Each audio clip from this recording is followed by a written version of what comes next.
It is considered as one of the oldest and probably one of the greatest storytelling traditions in the world, which dates back to around 1,000 years.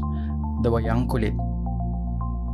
The Wayang Kulit is a Javanese shadow puppetry art form which has its roots from India's puppet theater, Talu Bomalata, brought to Indonesia along with the spread of Hinduism. It uses the Hindu epics Ramayana and Mahabharata to teach moral, ethical, and philosophical ideas while entertaining the audience. A performance has several components. An oil lamp to cast the shadows onto the screen called the blengkong, a screen which separates the puppeteer from the audience called the kilir, the intricately designed puppets or the Wayang Kulit themselves, which are usually made out of carabao or goat skin, a banana log called the gerebog to secure the puppets in place, and the gamelan orchestra who accompanies the live performance. Reasons in staging a Wayang Kulit is almost limitless. Among them is to honor a couple's marriage, celebrate a village harvest, celebrate a boy's circumcision, and so much more. In the past, the Wayang Kulit may have been performed to offer community protection.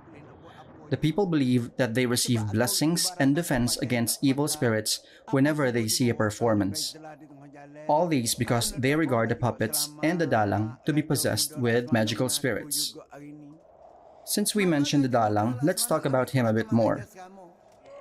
He must be the most important enabler in a wayang performance, because aside from being the master puppeteer, he is also in charge of all the narrations and the dialogues of all the characters. He is also responsible in singing mood songs and acts as a conductor to the musicians accompanying the performance. Being a dalang therefore requires a high degree of skill in music, shadow puppetry, and narration, which is only acquired through a lifetime of training. Another integral component in a wayang performance is the music, and no other group can provide more appropriate music to the wayang than the gamelan.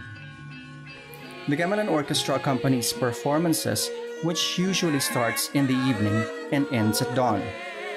It responds to the signals and musical directions of the dalang, plays a vital role in the narration, emphasizes movements of the puppets, aids in transition from one scene to the next, and stimulates the imagination and emotional connections of the audience.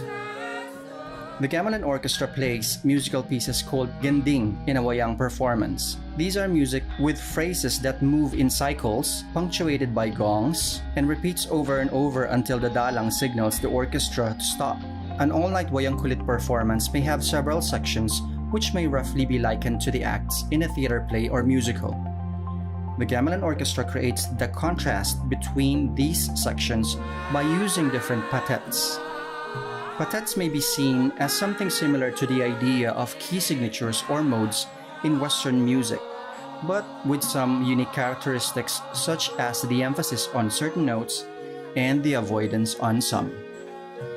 Have you ever been to a Wayang Kulit performance? Share your experience in the comment section. If this video has helped you in any way and want to know more about music and music history, subscribe to Vids Museum.